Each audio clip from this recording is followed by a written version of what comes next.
Bonjour à vous toutes et bonjour à vous tous et bienvenue à Pau. Nous sommes très heureux de vous accueillir pour celles et ceux qui nous suivent en streaming live également pour cette séance d'essai qualificatif de l'Euro Formula Open. Ces monoplaces qui serviront tout à l'heure de support à la 79e édition du Grand Prix de Pau au nom de la communauté d'agglomération Pau-Béarn-Pyrénées, au nom des partenaires premium de cet événement Pau Grand Prix qui s'intègre cette année dans un festival de grande envergure, le Pau Motors Festival, au nom donc de Fuels Europe, de Repsol, au nom d'Aramco, d'Infinite Reality. Nous sommes très heureux de vous accueillir ici même. Total Energy est au premier poste, évidemment, pour s'associer à ce mot d'accueil qui nous permet, Mathias Gouvet, Jacques Sabatier, d'entrer immédiatement dans un pan important de ce week-end de compétition qui allie le mot innovation au mot spectacle sur la piste. L'Euro Formula Open est présente cette année encore. L'année prochaine, elle sera évidemment autour de ces énergies, de ces carburants liquides bas carbone. Cette année, c'est dans la version traditionnelle qu'on les retrouve comme support, je le disais, du 79e Grand Prix de Pau, avec la jeune génération, les jeunes talents d'aujourd'hui, les futurs grands noms de demain qui, comme Hamilton, comme Verstappen, comme Sébastien Ocon, ils s'illustreront, qui sait, peut-être dans quelques mois, dans les monoplaces Formule 1. Pour l'heure, c'est en F3, qu'ils sont ici sur la piste paloise. Vous allez suivre leurs performances, car de ces performances dépendra évidemment l'ordonnancement de la grille de départ. Lorsque tout à l'heure, il s'agira de lancer le 79e Grand Prix de Pau, il sera alors précisément cet après-midi 15h15. Les hélicoptères du 5e HC survoleront, comme le veut la tradition, le ciel palois, la piste, survoleront la piste dans le ciel palois et nous donnerons le top départ de cette course qui promet d'être spectaculaire, surtout lorsqu'on voit les premiers temps qui commencent à s'afficher. Jacques, Mathias, je vous laisse commenter cette séance d'essai qualificative qui va durer un peu plus de 25 minutes, maintenant 26 précisément. Voilà, merci Eric. Et bien sûr, on va s'intéresser à cette hiérarchie très importante, très passionnante. Hier, une course qui a été relativement limpide avec un avantage indiscutable qui est revenu à un jeune pilote qu'on attend évidemment dès ce matin pour être bien réveillé, j'imagine. Et on verra sans doute qu'il y a un petit peu de résistance qui sera organisée peut-être de la part de Frédéric Lubin qui à l'instant réalise la meilleure performance. 1:19.720, ça commence à envoyer déjà tout de suite. Bonjour Jacques, oui, ça commence tranquillement. Après, on est quand même à pratiquement 9 secondes encore du temps qui a été réalisé hier pendant les qualifications. Ça change un petit peu le format cette année de cette Euro Formula Open. Avant, on avait une séance de qualification qui était doublée et qui permettait de faire les grilles. Et là, c'est vraiment le jour de la course. Donc hier, il y avait la course 1, il y avait les qualifications le matin. Aujourd'hui, c'est pareil. On repart à zéro. C'est nouvelle journée, un nouveau programme. Et ça va être aussi délicat de garder la voiture sur la piste parce qu'il faut faire attention de ne pas aller abîmer la voiture. On le disait, il y a la course dans 5 heures. Ça peut être compliqué de faire une grosse touchette. Mais ça permet aussi également à des pilotes qui manquaient de repères sur la piste de faire une bonne qualification et ça change un petit peu tout cela. Je sais que vous êtes allé faire un petit tour également dans la pit lane. Stratégie différente selon les équipes. Oui, il y en a qui partent en pneus usés, déjà rodés.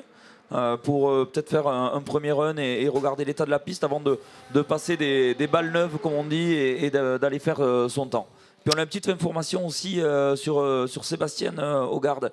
On disait qu'on le trouvait un petit peu en deçà de ce qui s'était passé à Estoril et on a l'explication, Jacques. Oui, on a l'explication. Le pauvre a eu un retour de volant qui lui a cassé un doigt et donc il doit serrer les dents, hein. Il doit vraiment souffrir parce que ça fait très très mal, hein. Une fracture à un doigt, c'est vraiment très mauvais. Il roule avec une attelle. Hein. Et il roule malgré tout, donc bon, ça explique sa performance qui n'était pas mauvaise, ceci dit, mais qui n'était pas aussi intéressante que celle qu'il a affichée à Estoril il y a quelques jours de cela. Donc bon, un petit peu déçu pour lui. L'important pour lui, je pense, c'est de marquer un maximum de points, hein. On va faire nos excuses dominicales. Jacques aussi à Vladimir Letouzil parce qu'on a eu quelques informations sur lui. On trouvait hier qu'il était vraiment en deçà et on a l'explication. Non mais bon, on a l'explication. C'est quand. Alors c'est pas un rookie. C'est un gentleman.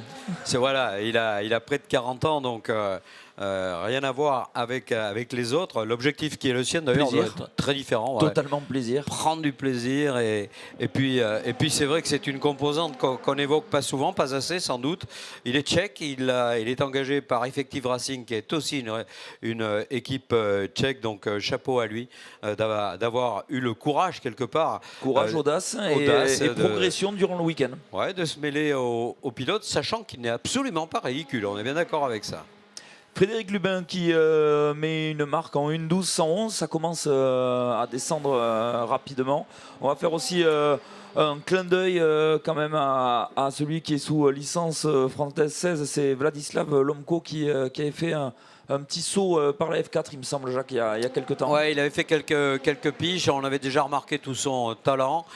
C'est un pilote d'origine russe qui a choisi la France, aussi bien pour son lieu de villégiature, mais également sa prise de licence à la Fédération française du sport automobile. Donc, comme à chaque fois, hein, si jamais il gagne, il va nous faire écouter la Marseillaise. En soi, on serait déjà très heureux. Très bien, très bien. On continue. Christian Mansell à 22 minutes du terme de cette séance, 11.562. On va partir sur un premier run, Jacques, hein, où ils vont faire 5-6 tours. On va aller s'arrêter au stand à peu près à la mi-séance, entre la 15e minute environ. Et après, on va voir les temps qui vont vraiment commencer à tomber. Mais c'est important de faire une bonne marque d'entrée. Hein. On ne sait jamais, hein, sur un drapeau jaune, quelqu'un qui nous gêne dans son tour. C'est important de vite faire au moins un premier temps qui nous met sur le haut de la grille. Voilà, on est en train de remonter tranquillement, sans précipitation en tout cas. Du côté du doigt, ça a l'air d'aller plutôt pas mal pour Hogarth qui réalise le meilleur temps. 1 minute 11 secondes 452 pour le pilote blessé. Rookie qui plus est, un pilote donc qui découvre cette discipline ô combien difficile. Hein. Je pense qu'on a vu passer suffisamment de pelotons de F3 ici à Pau pour savoir qu'à chaque fois, ceux qui sont devant sont ceux qui sont les mieux positionnés pour faire des carrières magnifiques et pourquoi pas aller jusqu'à la Formule 1 comme beaucoup de pilotes actuels d'ailleurs ont escaladé les marches du podium palois avant d'accéder au Saint Graal.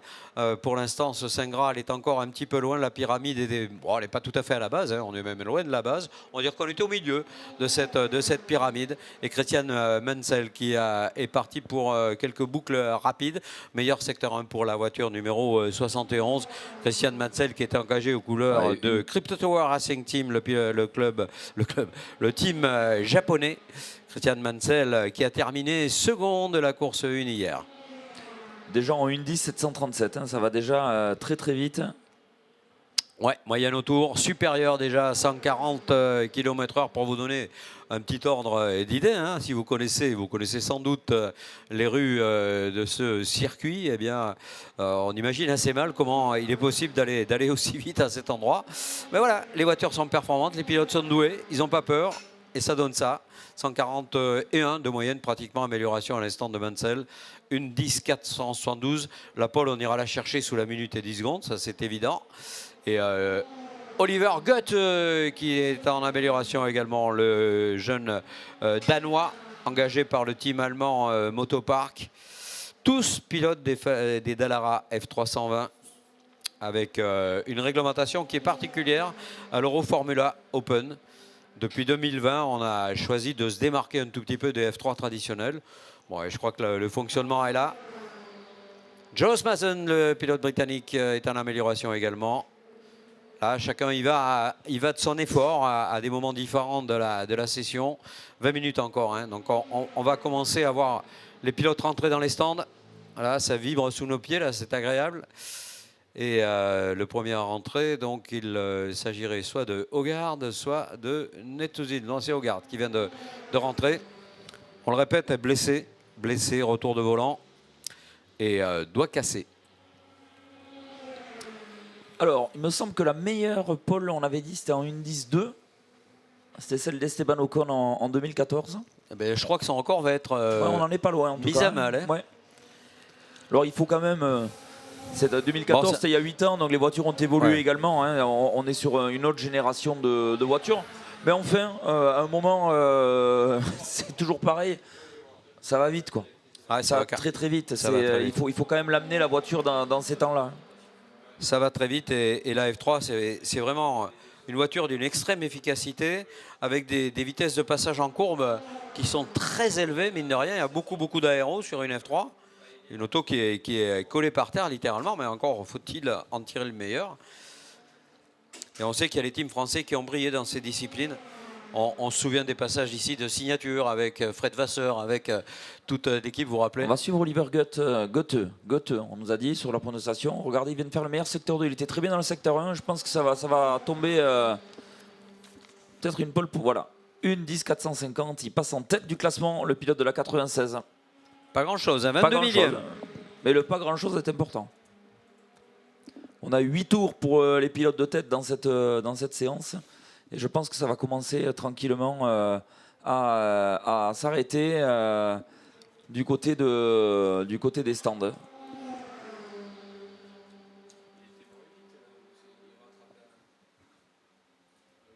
Ouais, il fait son effort, Oliver Goethe, encore sur 2 tours d'affilée. Hein. Meilleur secteur 1. Il est actuellement dans le parc Beaumont. Il va arriver du côté de la statue Foch. Ah, il y est. Ouais, il est à l'attaque. À l'attaque. Très beau passage du côté de la statue Foch. Il a 54 millièmes d'avance sur son temps, Oliver Goethe. Il doit se battre tout seul contre lui. Et je pense que c'est fichu. Hein. Il s'est loupé dans, me semble-t-il. Oh, ah non, ouais, bah, il s'est loupé. J'aimerais bien me louper comme lui en améliorant de 3 dixièmes. Ça va vite dans la descente en tout cas. Ouais, Wow. J'avais l'impression qu'il s'était loupé dans Poimero, mais apparemment ça va bien quand même sur le chrono. Et combien? Une 9,994. On est passé sous la minute 10 pour Oliver Goethe, la numéro 96. On est 2 secondes plus vite que la Q2 de 2019. Bon, on a des conditions météo qui étaient peut-être un petit peu moins favorables, mais tout de même, ça va super vite. Ouais, on est 3 dixièmes plus vite quand même que la pole d'Ocon. Hein. Voilà, c'est... Et Mansell à la 2e position, mais pas mal du tout. Moins d'une demi-seconde concédée au pilote danois. Rien de rédhibitoire pour espérer aller chercher la pole. Goethe, il vient de reprendre à nouveau le meilleur secteur 1. Ouais, je pense qu'hier, ça fait... il lâche rien. Ouais, je pense qu'hier, c'était un petit peu une fessée qu'il a mis à tout le monde à l'occasion de la course. Alors on va regarder, on va essayer de suivre avec vous Goethe. Ça serait bien qu'on l'ait à l'écran. Les chronos, voyons, meilleur secteur 1 pour le moment pour Goethe qui est sur l'amélioration de sa propre marque. On va passer du côté secteur, meilleur secteur 2 pour Goethe. Ouh là là là là, qu'est-ce qu'il va nous faire comme temps? Et il améliore, il a presque 3 dixièmes d'amélioration encore. Et c'est un 9. Et non, il a perdu dans le 3e secteur. Ouais, maintenant, je pense que les temps vont se tasser un petit peu sur ce run numéro 1. Peut-être pas d'ailleurs pour Frédéric Lubin qui est à l'effort maintenant. Meilleur secteur 1 pour le dossard numéro 78 du Team Motopark. Décidément, le Team Motopark qui a enrôlé des bons, hein, le team allemand. Lubin, il est britannique. Et c'est là 78. Alors Goethe, il est à l'attaque partout. Hein. Il était heureux, Goethe, hier. C'était un moment d'émotion. Et regardez Frédéric Lubin, Jacques, la 78, qui est actuellement dans la redescente vers Poimero. Il vient de signer le meilleur secteur 1 et il a lâché dans le secteur 2. Complet, hein. 4 secondes de perdu. Oui, je pense que ça va rentrer au stand. On va voir, on va essayer de suivre la 78. Amélioration de Lomco, 2e temps pour Lomco, 4 dixièmes derrière Goethe. Voilà, ça rentre pour la 78 de Frédéric Lubin. Je pense que ça va rentrer, on a la 15e minute, je pense que ça va rentrer également pour la voiture d'Oliver Goethe qui arrive. Voilà, il est à l'image, il rentre également. On a bien l'impression, Mathias, que le plan de marche, hein, c'était on fait la moitié, on rentre. Et puis on va repartir pour un 2e run pour aller chercher le meilleur temps possible, sachant qu'il sera bien compliqué d'empêcher Goethe de s'élancer depuis la 1re position. Je ne vois pas très bien qui serait à même de pouvoir avoir ce type d'ambition, même si l'ambition est là, vraisemblablement, c'est plutôt la possibilité qui sera pas évidente à trouver.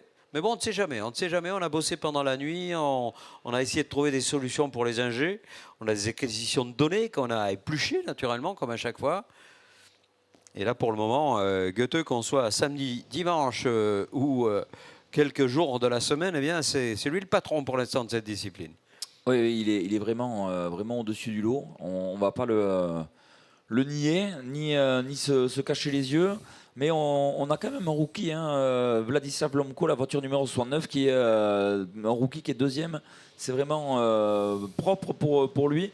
Bon, on est à 4 dixièmes quand même, hein, sur le tour de Paul. Après, on est très très sincère et clair avec vous. Il y a quand même des stratégies de pneus dans ces deuxièmes séances de qualification qui vont jouer, hein. Donc on va essayer de voir comment on part sur les pressions de pneumatiques. Est-ce qu'on va faire un tour, deux tours? On a vu que Goethe avait fait son meilleur temps sur son deuxième tour d'attaque.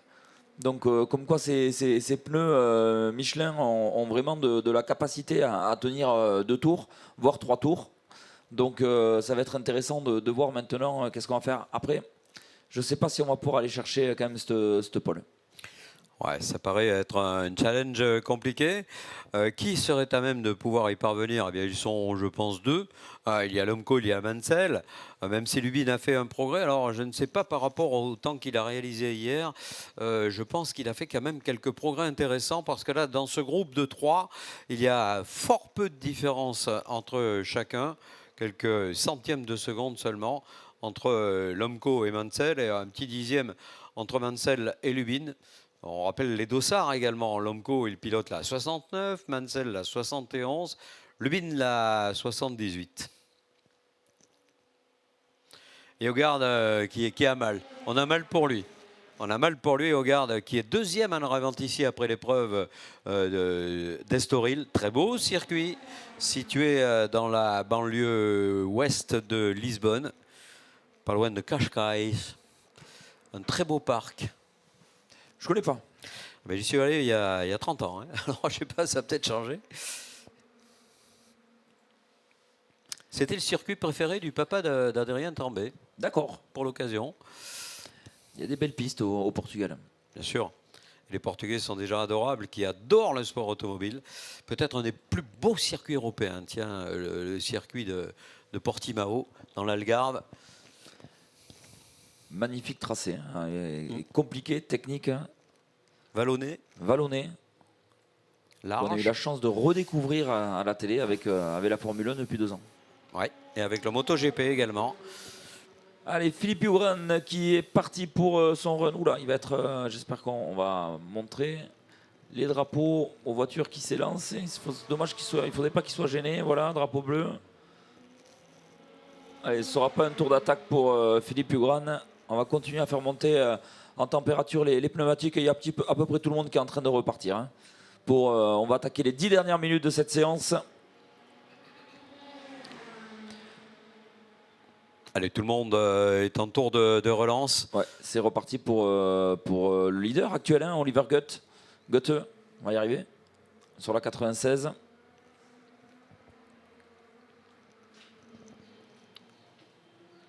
Le Danois qui, encore une fois, survole un petit peu ce début de championnat. Un championnat dont on évoque les parcours avec Pau, c'est la course d'ouverture. Il y aura le 22 mai le circuit Paul Ricard, le 19 juin les grands espaces des Ardennes belges avec Francorchamps, Spa, Francorchamps. Et son nouveau tracé, d'ailleurs, pas mal de modifications cette année. Beaucoup de modifications. On a fait une tribune énorme dans le Raidillon. Je ne sais pas si vous avez vu les images, Mathias, mais ce circuit devient de plus en plus impressionnant, même s'il nous évoque pas seulement des bons souvenirs, malheureusement. On a une petite pensée, mais voire une grosse pour Antoine Hubert. Imola, le Hungaroring d'abord, Budapest, donc le 10 magnifique juillet. Tracé aussi. Ouais, magnifique tracé. Atypique. Imola, circuit. Alors c'est amusant, Imola, parce que c'est un circuit permanent, mais qui est tracé en ville. Donc c'est pas un circuit urbain, ça n'a rien à voir. Mais là, les riverains, il faut qu'ils aiment le sport auto, parce qu'ils sont en plein milieu. Et il aime en Italie, il aime. Ah ouais, en Italie, on ne se pose pas à certaines questions maladroites qu'on a à se poser en France quelquefois. Bon, bref. Red Bull Ring ensuite, avec le 11 septembre. Monza, les grands espaces de la région milanaise, ce sera le 25 septembre. Monza, le circuit le plus lent du championnat. Ouais, on se traîne à Monza. Ouais. 75% du temps à fond. Ouais, je crois que il faut avoir la pédale accélérateur qui est bien faite. Ouais, et puis on ira se faire un petit tour en Catalogne ensuite, à Barcelone, le 16 octobre. Et d'ailleurs, on a une pensée aussi ce week-end pour Alex Perroni qui n'a pu se déplacer pour des raisons personnelles. Et Alex Perroni du côté de Monza qui avait fait une belle pirouette dans la parabolique. Hein. Ça avait fait peur à tout le monde. Il est allé s'envoler dans les murs de pneus en face. Et l'image est assez impressionnante. Et si vous ne la connaissez pas, je vous laisse aller sur un célèbre réseau de diffusion vidéo et vous mettez Alex Pironi Monza et vous allez voir que les voitures sont vraiment très très bien faites maintenant parce qu'il y a des gros chocs et les pilotes s'en sortent indemnes. Et quand on les voit marcher juste quelques secondes après ces gros chocs, on se dit qu'on a vraiment progressé du côté de la sécurité pour tout le monde, malheureusement, au travers de drames souvent. Exact. Et là, la pensée va aller direct vers Jules Bianchi, naturellement. On va regretter Jules, Ouais, champion de France de Formule Renault en 2007. Seul champion de France, d'ailleurs, à avoir été simultanément titré en junior et en scratch. Il était venu cette année-là avec une belle voiture rouge et blanche. Ouais. Allez, on va continuer avec les talons de demain. En tout cas, on l'espère. Pour eux, on leur souhaite. Et à 8 minutes du terme de cette séance de qualification qui va donner, Jacques, on le rappelle, la grille de départ du 79e Grand Prix de Pau cet après-midi avec cette F3 Euroformula Open. La qualification numéro 2, il reste moins de 8 minutes. C'est maintenant qu'il va falloir produire l'effort. C'est là. Alors le produire, attention, le produire dans les règles de l'art, c'est-à-dire sans aller tutoyer un dérail, c'est le plus dur, vite, très vite, mais entre les rails. Et c'est vrai que malheureusement, quelquefois, on a un petit peu l'excès de zèle ou de confiance qui fait qu'on peut y aller. Donc je pense que ça va être compliqué d'ailleurs dans leur tête de se dire, voilà, on roule dans 5 heures, il faut laisser la voiture entre les rails, mais il faut aller vite. Et ouais, là c'est le cruel dilemme. Et on voit qu'il y a beaucoup de gomme, hein. Il y a pas mal de dépôts de gomme maintenant. La piste est donc dans des conditions d'adhérence qu'on peut qualifier d'exemplaires parce qu'il n'y a pas du tout d'eau qui a rincé tout cela. Donc la gomme s'est accumulée.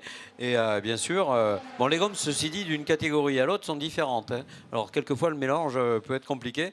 Mais là non, apparemment on n'a pas eu d'écho concernant des soucis éventuels de ce côté-là.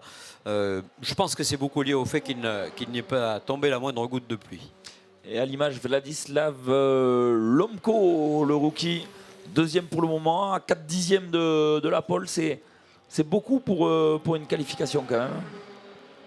Ouais, là ça commence à devenir un petit peu difficile. Maintenant, si de mémoire, on se remémore ce qui s'est passé hier, en fin de session, on a vu des pilotes améliorés. Ouais.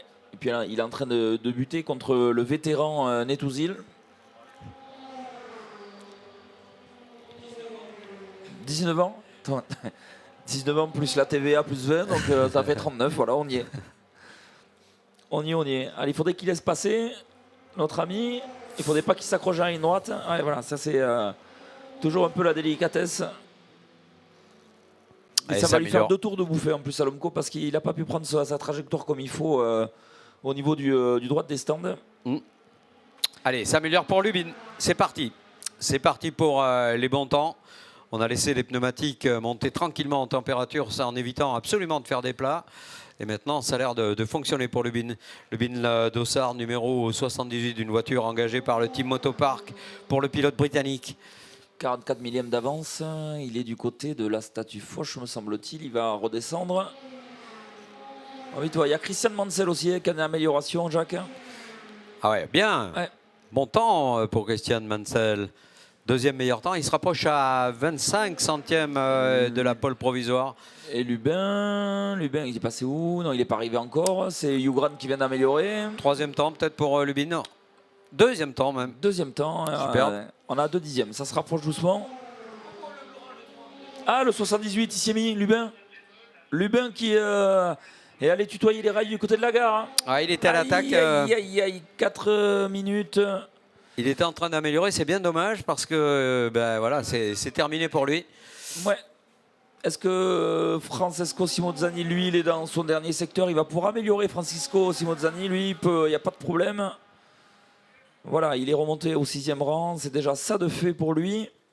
Pour l'instant, on est vraiment en attente d'un temps de Lomko. Ouf, il a oublié de braquer. Ouais, trop fort.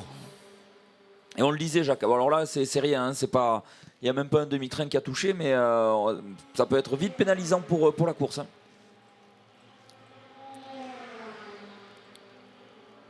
Bon, heureusement, il avait sauvé un très bon temps là, qui le situe pour l'instant sur une première ligne, hein, tout simplement. Bon, je ne sais pas si ça va durer, c'est pas certain du tout. Parce qu'il y en a un, à mon avis, qui n'a pas encore donné le meilleur de lui-même. C'est la 69, pilotée par Vlad Lomko, le Français d'origine russe, donc qui a, on l'a vu, a le potentiel, bien entendu, d'aller escalader le podium. On va repasser en drapeau vert. Est-ce que Gut va pouvoir faire son effort maintenant? Il est dans le début de la ligne droite. Est-ce qu'on est toujours sous jaune? Dans les verts. Allez. Il va peut-être pouvoir faire son effort maintenant, Oliver Gut. Et je pense que c'est fait pour lui. Hein. Il attaque Gut. On vient de le voir passer du côté du virage de la gare. Et il faut voir ce que ça donne sur le premier secteur, Jacques. On va regarder bien la numéro 96 qui va arriver du côté d'Oscar et du lycée. Premier secteur qui est dans les mains d'ailleurs de Frédéric Lubin en 2369, c'est-à-dire que bien, Oliver Goethe, pour l'instant, concède un dixième à cet endroit. Et Lomko est très fort. Le voilà, le meilleur rookie d'hier. Bien réveillé ce matin, semble-t-il, avec une stratégie de fin de séance pour produire ce fameux effort. Ah, puis il faut qu'il remonte là. S'il veut essayer d'aller garder cette deuxième place qu'il a fait hier, il faut qu'il remonte. La référence hier a été Mansell également. Regardez Goethe, Jacques. Ouais, non, mais là, sur le S2, Goethe a fait très nettement la différence. Allez, 3 dixièmes d'amélioration pour Goethe en ayant eu un secteur un petit peu plus difficile. L'écart n'est pas grand parce que Lomko améliore à son tour. Un centième. 10 millièmes. Un petit centième d'écart entre Lomko et Goethe. Ah ben, on pensait qu'on ne pouvait pas aller le chercher. Bah écoutez, on s'est trompé, on a été médisant encore, Jacques. Bon, vous savez quoi, je pense que Goethe n'a pas tout dit. Ouf, ouais, voilà. Vous faites bien de le dire. Goethe, ben on l'a vu en plus qu'il a fait son meilleur tour sur. Il y a deux tours. Il y a deux tours et ils sont pas loin les deux. Ils se suivent. De toute façon, vous qui êtes sur le circuit, c'est du côté de Beaumont et de Foch. Vous allez voir la 96 de Goethe et l'inverse, la 69. On en change juste les chiffres de sens pour Lomko. Il est pas mal, Lomko. Il me paraît mieux qu'hier, en tout cas plus proche de la performance de Goethe. Alors, il n'a pas amélioré dans le S2, mais c'est vraiment dans les marques. Et Mansell n'est pas bien loin, hein, parce qu'il concède seulement 120 millièmes. Bon, il n'améliore pas sur le premier secteur, donc ça, c'est pas très bon signe, évidemment, pour lui. Et bouf, il améliore Goethe. 1,9,345. On est à presque une seconde de la dernière pole ici. Ah, il est quand même incroyablement rapide. Il est très jeune en plus, ce pilote. On ne sait pas quels sont ses projets pour l'année prochaine, mais franchement, on va essayer de suivre sa carrière. Il y a quelque chose à faire de ce garçon. Il est bon. Et Lomko. Attention, Lomko qui reprend le S1 à l'instant. Très très bon ce jeune Goethe. Et puis accompagné également. Il faut en parler financièrement pour continuer ses projets dans l'avenir. Mais déjà, s'il y a le talent, c'est quand même mieux. Ouais, c'est vrai. Sinon, après, on peut terminer dans une écurie de Formule 1 et déjouer les championnats du monde en étant fils de milliardaire. Ah oui, on nommera personne. Comment ça, vous ne le voulez pas? Mais je vais acheter l'écurie. Voilà. Mon fils n'a pas le niveau, il n'y a pas de problème. J'achète. Mais bon, ça fait vivre des écuries et des personnes qui travaillent. On va pas s'en plaindre. Bien sûr que non. Lomko, amélioration, mais à 1 dixième. Ça va être dur hein, parce qu'il a mis la barre haut et puis on est sous drapeau à damier. On va essayer de regarder parce que je pense qu'ils sont passés avant le drapeau à damier, Goethe et Lomko. Je pense qu'ils vont faire le dernier run. On va avoir deux suites du côté du secteur 1. Attention à Mansell également. 23-0 sur le secteur 1, pas mal du tout. 132. On a 1 dixième pour Goethe. Oh, regardez Vladislav Lomko. Est-ce qu'il va aller décrocher la pole? Est-ce qu'il va créer la surprise? 2 dixièmes d'avance dans le secteur 1. Allez Vlad.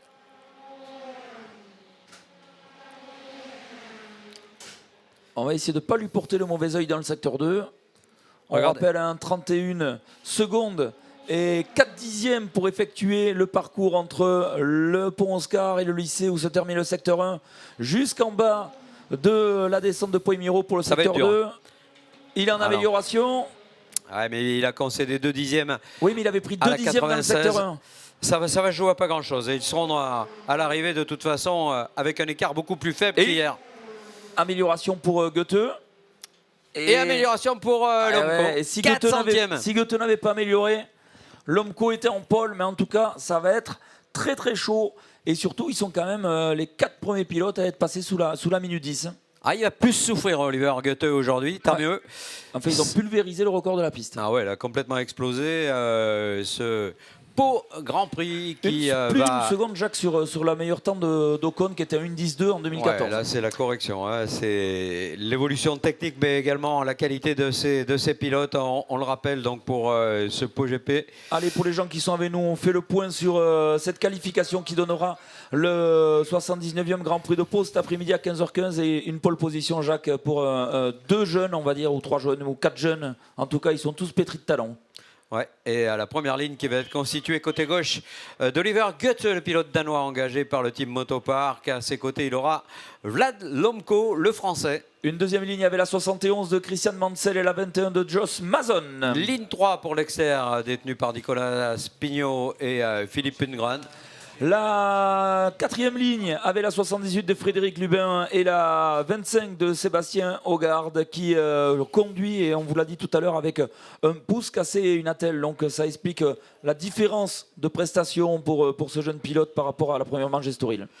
Ensuite, sur la ligne 5, Exter pour Simonazzi, l'Italien, et Marinangeli, l'Italien. Et on conclura par la 24 d'Alex Garcia Gonzalez et la numéro 7 de Vladimir Netuzil. Voilà de quoi nous donner un magnifique support du 79e Grand Prix de Pau. Merci beaucoup Mathias Couvé, merci beaucoup Jacques Sabatier. Ça sera à 15h15 tout à l'heure le top départ de ce 79e Grand Prix de Pau. Bienvenue si vous nous rejoignez, vous êtes très nombreuses et très nombreux à avoir pris le chemin de Pau aujourd'hui pour cet événement suivi par 35 médias télé retransmis sur 140 territoires. Tout à l'heure, les Coupes du Monde WTCR. Avant cela, les ETCR pour leur demi-finale vont prendre le départ.